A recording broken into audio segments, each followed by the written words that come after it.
అంగట్లో అన్నీ ఉన్న అల్లుడి నోట్లో శనున్నట్టు ఫ్రిడ్జ్‌లో కూరగాయలన్నీ పెట్టుకొని ఏం చేద్దాం అనేసి ఒక అరగంట ఆలోచించడానికే నాకు టైం వేస్ట్ అయిపోయింది. తర్వాత పతిగారు పట్టుకొచ్చిన బీరకాయలు గుర్తొచ్చేసి బీరకాయలని పీల్ చేసేసి బీరకాయలతో అయితే టమోటా ఎరగడ్డేసి గ్రేవీలాగా చేద్దాం అనుకున్నాను.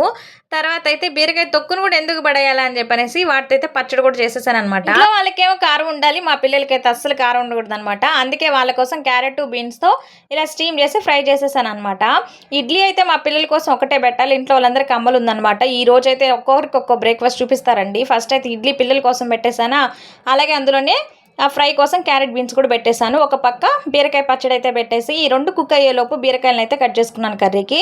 నెక్స్ట్ అయితే బీరకాయ కర్రీ కోసం అనేసి ఆనియన్స్ వేసేసుకొని ఒక పక్క బీరకాయ కర్రీ, ఇంకో పక్క క్యారెట్, బీన్స్ ఫ్రై చేసేసాననమాట. ఎలాగో టమాటో ప్యూరీ చేసి పెట్టుకున్నా కాబట్టి నాకు కొంచెం ఈజీ అవుతున్నాయి అనమాట వర్క్స్. ప్రాసెస్ అంతా చూపిస్తే వీడియో లెంత్ అయిపోతుంది కాబట్టి కట్ చేసి పెడుతున్నాను, ఏమనుకోబాకండి. తర్వాత అయితే మా బాబుకి లంచ్ బాక్స్ కూడా పెట్టేసుకున్నాను అనమాట. తర్వాత మా ఆయనకి కూడా లంచ్ బాక్స్ పెట్టేశాను. బీరకాయ కర్రీ, అలాగే బీరకాయ తొక్కుతో పచ్చడి, అలాగే పెరుగు వేసేసి. ఆయనకి బ్రేక్ఫాస్ట్ అయితే వద్దంటే లస్సీ చేసి ఇచ్చేసాను అనమాట. తర్వాత అయితే ఇంట్లో వాళ్ళకి అంబలు కలిపేశాను. అలాగే నా కోసం అయితే వెజిటబుల్ ఓట్స్ అయితే చేసుకున్నాను అనమాట, వెయిట్ లాస్ చేద్దామని. ఇవైతే నాకు అస్సలు నచ్చవు, లెమన్ పెట్టుకుని తినేసాను. ఓకే బంగారం, బాయ్.